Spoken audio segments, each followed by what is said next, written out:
विद्यार्थी मित्रांनो, आपण 10वीचा linear equations in two variables हा चॅप्टर पाहत आहोत. यामध्ये आपण सगळे प्रॅक्टिस सेट व्यवस्थित सॉल्व्ह केलेले आहेत. प्रत्येक न्यूमेरिकल मी तुम्हाला सॉल्व्ह करून दिलंय आणि आपण त्याच्यावरती 2 टेस्ट देखील घेतलेले आहेत. त्या 2 टेस्ट मध्ये तुमच्यापैकी काही जणांनी खूप चांगला रिस्पॉन्स दिलाय, त्या सर्वांचं अभिनंदन. आता या लेक्चर मध्ये आपण थोडेसे वेगळे न्यूमेरिकल बघणार आहोत. मी तुम्हाला बोललो होतो की वेगळे न्यूमेरिकल जे आहेत एक्स्ट्रा म्हणून आपण ते घेणार आहोत. तेच न्यूमेरिकल आता आपण कंटिन्यू करूया. पण ते कंटिन्यू करण्यापूर्वी एक गोष्ट लक्षात घ्या की हे जे न्यूमेरिकल आहेत ते यावर्षीच्या सिलेबस मध्ये आहेत, ते न्यूमेरिकल आपण घेतो आहोत. जे यावर्षीच्या सिलेबस मध्ये नाही आहेत ते आपण घेणार आहोतच. पण मी तुम्हाला आठवण करून देतो की मी तुम्हाला बोललो होतो एक्स्ट्रा न्यूमेरिकल घेणार आहे, म्हणून हे न्यूमेरिकल मी घेतो आहे. हे न्यूमेरिकल आपल्याला ज्या मेथड्स आहेत त्या मेथडने आपण सॉल्व्ह करूया. ठीक आहे. आपण सगळ्यात सुरुवातीला इलिमिनेशन मेथड बघितलं, त्यामध्ये फक्त 2 एक्झाम्पल आपल्याला प्रॅक्टिस सेट मध्ये होती. त्याच प्रकारचे एक्झाम्पल यावर्षी परीक्षेला असू शकतात, दुसरे न्यूमेरिकल नसतात. ठीक आहे, कारण त्यांनी 25% सिलेबस रिड्यूस केला. पण तरी देखील आपल्याला वेगवेगळे न्यूमेरिकल सॉल्व्ह करायचे. आपण डिटरमिनंट मेथड बघितलंय, म्हणजे क्रॅमर्स रूल बघितलंय. तेच एक्झाम्पल तुम्ही क्रॅमर्स रूलने सॉल्व्ह करू शकता. आणि म्हणून आपण इथं जे एक्झाम्पल घेणार आहोत ते क्रॅमर्स रूलने घेणार आहोत. तुम्ही ते इलिमिनेशन मेथडने करू शकता, पण यावर्षी ते इलिमिनेशन मेथड मधलं बरंच टॉपिक इलिमिनेट केल्यामुळं आपल्याला तेच एक्झाम्पल क्रॅमर्स रूलने विचारलं जाऊ शकतं आणि म्हणून आपण त्यानेच ते सॉल्व्ह करणार आहोत. व्यवस्थित न्यूमेरिकल लक्ष द्यायचंय आणि प्रत्येक न्यूमेरिकल तुम्ही स्वतः करण्याचा प्रयत्न करा, कारण अशा प्रकारचे न्यूमेरिकल आपले झाले. थोडासा कॉन्सेप्ट वेगळा आहे फक्त. ठीक आहे, व्यवस्थित लक्ष द्या. आपलं काय आहे बघा न्यूमेरिकल. पहिला क्वेश्चन आपल्याला दिलाय 3x - 2y = 5/2 आणि क्वेश्चन आहे सॉल्व 1/3x + 3y = -4/3. अशा प्रकारचे जर एक्झाम्पल असतील तर आपण फक्त काय करायचंय, तर ते सायमल्टेनियस इक्वेशन मध्ये बनवायचे आणि ते बनवल्यानंतर पुढे सॉल्व्ह करायचे. ठीक आहे. मग आता बघा या ठिकाणी काय आहे आपल्याला, वी हॅव 3x - 2y = 5/2. इथं 2 आहे आणि म्हणून आपण थ्रू आउट इक्वेशनला 2 ने मल्टिप्लाय करूया. समजा मी या इक्वेशन 1 म्हटलं. ठीक आहे, मल्टिप्लाय बोथ साइड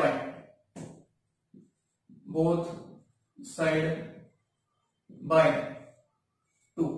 2 ने मल्टिप्लाय करूयात आपण. आपल्याला काय मिळतं बघा, 2 × 3x - 2y इकडं 5/2 × 2 मिळेल. हे 2 कॅन्सल होतील. 3 × 6x -2 × 4y = 5. ठीक आहे, आलं का लक्षात तुमच्या. Suppose this is equation A, small A म्हणलं आपण. नाव आता बघा आपल्याला पुढचा क्वेश्चन काय दिलाय, इक्वेशन काय दिलंय, 1/3x + 3y = -4/3. अशा प्रकारची इक्वेशन आपण सॉल्व्ह केलेली आहेत, पण एक्स्ट्रा न्यूमेरिकल म्हणून मी तुम्हाला हे घेतो आहे. व्यवस्थित करून घ्या, काही काळजी करण्याचं कारण नाही. तुम्हाला सेल्फ जमत असतील तर तुमचं खूप अभिनंदन. याला काय मल्टिप्लाय करावं लागेल बघा. आता इथं 3 आहे, इथं 3 आहे, डिवाइड बाय 3 आहे आणि म्हणून काय मल्टिप्लाय करावं लागेल, मल्टिप्लाय बाय 3. हे इक्वेशन 2 आहे समजा, याला मल्टिप्लाय बाय 3 केलं आणि मल्टिप्लाय बाय 3 याचा अर्थ काय, दोन्ही बाजूला आपण 3 ने गुणणार आहोत. सो 3 ने जर मल्टिप्लाय केलं तर काय मिळेल बघा, 3 × 1/3x + 3y = -4/3 × 3. येते का लक्षात तुमच्या. 3 कॅन्सल. सो आतमध्ये जर 3 ने मल्टिप्लाय केलं तर 3 ला 3 कॅन्सल होतील. म्हणजे हे बघा 3 × 1/3x + 3 × 3y = इथं 3 कॅन्सल झाले, -4 आहे. 3 कॅन्सल. सो x इथं रिमेन + 9y = -4. काय मिळालं बघा, 3 हे cancel, only x is remain. So x + 3 3 9y = -4. Suppose this is equation small b. We have to solve equation small A आणि इक्वेशन स्मॉल बी. ठीक आहे, इक्वेशन ए आणि इक्वेशन बी आपल्याला सॉल्व्ह करायचे आहे. मग आता हे दोन सॉल्व्ह करत असताना आपल्याला क्रॅमर्स रूल जर वापरायचं ठरलं तर आपल्याला सुरुवातीला डी काढावं लागेल, नंतर ना डीएक्स, नंतर ना डीवाय. डी काय असतो हे एक्झाम्पलच यासाठी मी तुमचे घेतोय की तुम्हाला सगळं सिलेबस रिवाइज व्हावं. ठीक आहे, मग डी काय असतो तर डी हा डिटर्मिनंट असतो एक्स आणि वायच्या कोएफिशियंटचा. डीएक्स काय असतो तर फक्त एक्सचे जे कोएफिशियंट आहे त्या ठिकाणी ते बदलून आपण कॉन्स्टंट टर्म लिहितो आणि परत डिटर्मिनंट कॅल्क्युलेट करतो. डीवाय काय असतो तर वायच्या कोएफिशियंटचा जो कॉलम आहे डिटर्मिनंट मधला तो आपण कॉन्स्टंटच्या व्हॅल्यूजने रिप्लेस करतो आणि तो डिटर्मिनंट कॅल्क्युलेट करतो. बघा मग आपल्याला काय मिळतं. We have D is equal to D बघा काय असेल डी डिटर्मिनंट एक्सचा कोएफिशियंट आणि वायचे कोएफिशियंट हे दोन्हींचा डिटर्मिनंट. इथं 6 - 4 6 - 4 या ठिकाणी 1 9 बघा डिटर्मिनंट झालं काय ते 6 × 9 मायनस 1 × -4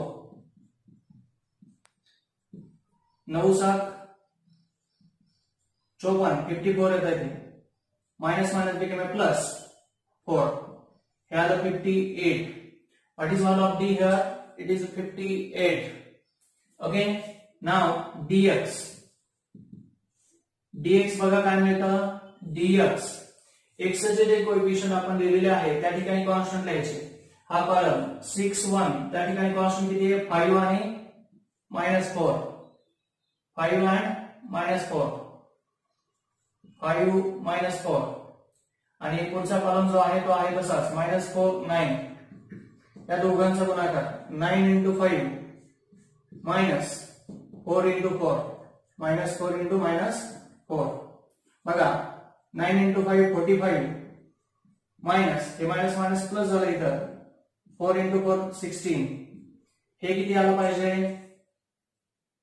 ओके 45 - 16 किती 29. ठीक आहे बघा 45 - 16 5 मधून 6 जाणार नाही म्हणून इकडला एक इकडे घ्या म्हणजे 15 होते. 15 - 6 9 इथं राहिले 3 सो 3 - 1 2. ठीक आहे फर्स्ट स्टँडर्ड मध्ये शिकलेलो आहात dx झालं. आता आपण dy कॅल्क्युलेट करूया. dy मध्ये काय होतं y चे जे काही कोएफिशियंट आहेत त्या कॉलमच्या ऐवजी आपल्याला कॉन्स्टंट टर्म घ्यावा लागतात. कॉन्स्टंट टर्म आहे 5 and -4 5 - 4 बघा पुढे 6 × 4 24 आता डायरेक्टली लिहितो मी मायनस 5 × 1 5 याला -29 किती आलं -29. मग आपण पुढे काय म्हणणार बाय क्रॅमर्स रूल. बघा एकदम सोपं आहे. आपण सुरुवातीला काय करतो डी कॅल्क्युलेट करतो नंतर ना dx आणि नंतर ना dy. ठीक आहे मग क्रॅमर्स रूल नुसार काय मिळतं x = dx upon d. What is value of dx here? See 29 and what is value of d? It is 58. So 29 divided by 58 भाग जातो बघा 29 गुणे 58 सो हे आलं 1/2 आणि y ची व्हॅल्यू बघा y = dy divided by d. So what is value of dy? It is -29 d 58 हे -1/2 येईल बघा. Therefore solution is काय लिहिणार आपण therefore solution is x = half and y -half किंवा यालाच आपण काय लिहितो or म्हणून x, y is nothing but half and -half. तुम्हाला जे काही सोल्युशन मिळेल ते सोल्युशन चेक कसं करायचं हे देखील मी तुम्हाला शिकवलेलं आहे. त्यामुळे बघा या ज्या किमती मिळाल्या त्या किमती आपण दिलेल्या इक्वेशन मध्ये टाकून बघूया. ते जर आपलं करेक्ट आलं LHS = RHS आलं तर आपण काढलेलं सोल्युशन हे 100% करेक्ट आहे. ठीक आहे मग बघा आपण x = हाफ टाकायचं आणि y = -हाफ टाकायचं. इक्वेशन 1 मध्ये टाकून बघू आपण. चेक एक्स ची व्हॅल्यू किती LHS घेऊया 3 इंटू एक्स आहे एक्स ची व्हॅल्यू आपली हाफ आली मायनस 2 इंटू वाय आहे मायनस हाफ आली आहे मग हे बघा 3/2 झालं हे मायनस मायनस प्लस होईल 2/2 होईल दोघांचा छेद 2 आहे अंशांची बेरीज करा 3 + 2 5 किती आलं 5/2 म्हणजे आपण काढलेले आन्सर्स हे 100% करेक्ट आहे व्यवस्थित न्यूमेरिकल नोट करून घ्या सोल्युशन पण नोट करून घ्या ठीक आहे आपण लगेच पुढचा एक्झाम्पल बघूया कळा विद्यार्थी मित्रांनो आता 2 नंबरच्या क्वेश्चन कडे लक्ष द्या यामध्ये काय दिलंय तर इक्वॅलिटी दिलेली आहे पहिला दुसऱ्या सोबत इक्वल आहे दुसरा तिसऱ्या सोबत इक्वल आहे इक्वॅलिटीचे क्वेश्चन कशा प्रकारे करायचे तर हे जे दिलेले आहे पहिलं आणि दुसरं इक्वेट करा पहिलं इक्वेशन मिळेल पहिलं तिसरं इक्वेट करा किंवा दुसरं तिसरं इक्वेट करा दुसरं इक्वेशन मिळेल आणि ते दोन इक्वेशन सॉल्व्ह करा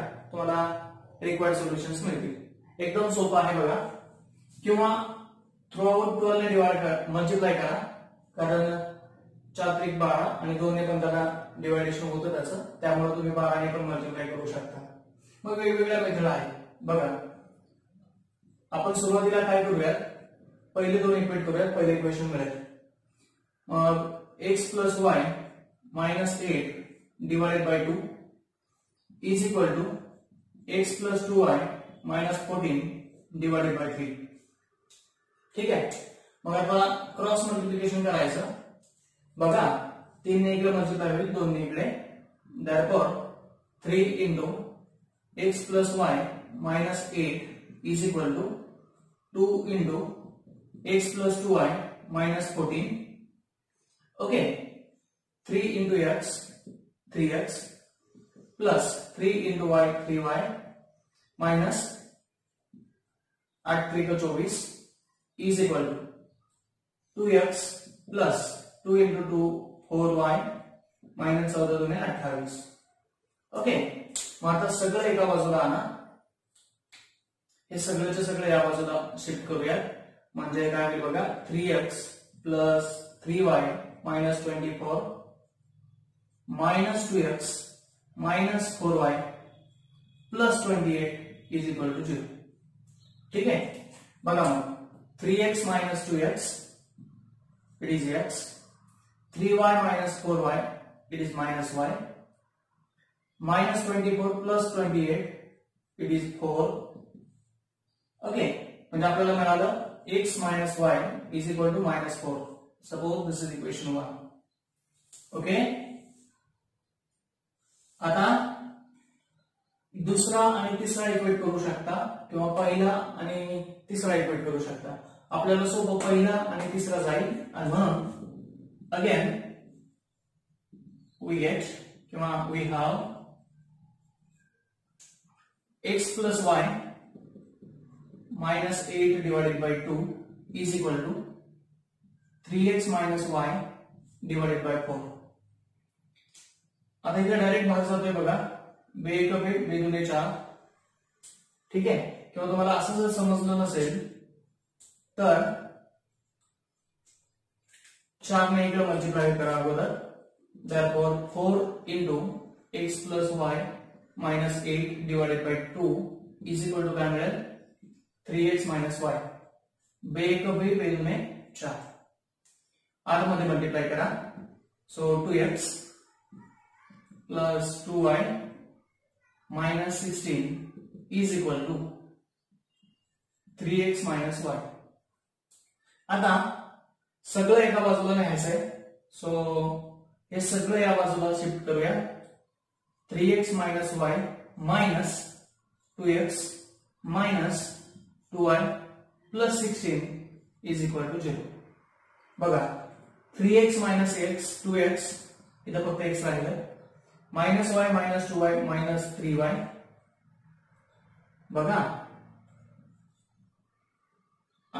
plus 16 is equal to 0 म्हणजे आपल्याला मिळालं x minus 3y is equal to minus 16 this is equation 2 आता इक्वेशन 1 आणि इक्वेशन 2 चा जर तुम्ही विचार केला तर इथं एक्स आहे, इथं एक्स आहे, आपल्याला इलिमिनेशन मेथड खूप सोपी जाईल. ठीक आहे. जर आपण इक्वेशन 2 मायनस इक्वेशन 1 केलं तर आपल्याला सोपं जाईल, किंवा तुम्ही हे क्रॅमर्स रूलने पण सॉल्व्ह करू शकता. मी तुम्हाला एक होमवर्क देतो, हे दोन इक्वेशन तुम्ही क्रॅमर्स रूलने सॉल्व्ह करा. आपण इथं इलिमिनेशन मेथडने सॉल्व्ह करूया. ठीक आहे. किंवा तुम्ही इलिमिनेशन मेथड वापरा, मी इथं क्रॅमर्स रूलने सॉल्व्ह करूया. ठीक आहे. बघा ना, D is equal to, D काय मिळेल बघा, एक्स चे कोएफिशियंट याचे इथं 1 आहे, -1 आहे. एक्स चा कोएफिशियंट 1, वाय चा -1, इथं 1 -3. बघा काय उत्तर येतं, D. D with the determinant 3 into -1 -3 minus 1 into -1 -1. हे -3 -1 again +2 +1, याचं उत्तर मिळालं -2. आता dx बघा, dx आपले जे x च्या कोएफिशियंटचा कॉलम आहे तो रिप्लेस करायचा आपल्याला कॉन्स्टंट टर्म. कॉन्स्टंट किती येतं, -4, इथे आहे -16. ओके. बघा आणि पुढे -1 -3 आहे तसंच, 4 त्रिक 12, +12 होतील ते, -16 into 1 60, म्हणजे किती मिळालं, -4 मिळालं. 12 - 16 -4. ठीक आहे.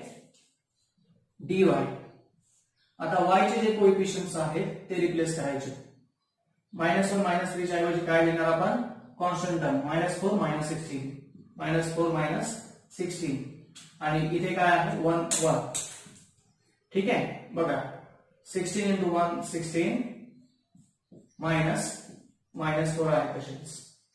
बघा हे मायनस मायनस became प्लस, -16 + 4 = -12. आता यावरून आपल्याला x ची व्हॅल्यू कॅल्क्युलेट करायची बाय क्रॅमर्स रूल. काय लिहू शकतो आपण, x = dx/d. What is value of dx? -4. What is d? -2. Minus minus became plus, 2 × 2 4. So किती आला, 2 × 2 = 4, x = 2 आलं. आणि y = काय लिहू शकतो आपण, dy/d. dy ची व्हॅल्यू किती आहे, -1 डिवाइडेड बाय d किती आहे, -2. मायनस मायनस became प्लस, उत्तर आलं 6. ओके. x ची व्हॅल्यू 2, y ची व्हॅल्यू 6, आणि म्हणून आपण काय लिहू शकतो, देअरफॉर सोल्युशन इज 2,6. आता जे आलेले आन्सर्स आहेत ते आपण चेक करून घ्यायचे. ठीक आहे. मग बघा सुरुवातीला आपण हे जे इक्वेशन दिलंय त्यावरून जे आपण बनवलेले इक्वेशन्स आहेत त्यामध्ये टाकून बघूया. 2, x ची व्हॅल्यू 2, समजा इथे आपण 2 टाकली, y ची व्हॅल्यू 6, सो -6, 2 - 6 -4 आलं, म्हणजे हे इक्वेशन ते सॅटिस्फाय करत आहे. यामध्ये टाकून बघा, x ची व्हॅल्यू 2 टाकली, त्यानंतर y ची व्हॅल्यू 6 टाकली, 7 × 18, 2 - 18 -16 आलं का, म्हणजे इक्वेशन सॅटिस्फाय करत आहे. जे आपण कॅल्क्युलेट केलेले आन्सर्स आहेत ते आपलं दिलेलं इक्वेशन सॅटिस्फाय करत आहेत, आणि म्हणून आपण काढलेलं आन्सर 100% करेक्ट आहे. कसं चेक करायचं हे मी तुम्हाला शिकवलेलं आहे. आता मी तुम्हाला तिसरा क्वेश्चन देतो. ठीक आहे. हे व्यवस्थित नोट करून घ्या. विद्यार्थी मित्रांनो, आता जे क्वेश्चन्स आपण बघितले त्यासारखाच त्याहूनही सोपा क्वेश्चन या ठिकाणी मी लिहिलेला आहे. 7x + dy = 15, आणि इथं 12y - 5x = 39. हे इक्वेशन 1 म्हणा, हे इक्वेशन 2. तुम्ही 5x इकडे लिहू शकता, 12 इकडे लिहू शकता. -5x + 12y लिहायचं, आणि ते दोन क्वेश्चन तुम्ही सॉल्व्ह करायचे. हा असाइनमेंट क्वेश्चन म्हणून तुम्ही क्वेश्चन लिहून घ्यायचा आहे, आणि प्रत्येकानं याचं डिटर्मिनंट, dx, dy, d सगळं कॅल्क्युलेट करून x आणि y ची किंमत काय येते हे मला सेंड करायचे आहे. ठीक आहे. आलं लक्षात सर्वांच्या? व्यवस्थित लिहा, त्याचं प्रत्येकाचा आन्सर कॅल्क्युलेट करा. हवं तर ते कमेंट बॉक्स मध्ये पण लिहा. ठीक आहे. आपण या ठिकाणी थांबूया. थँक्यू.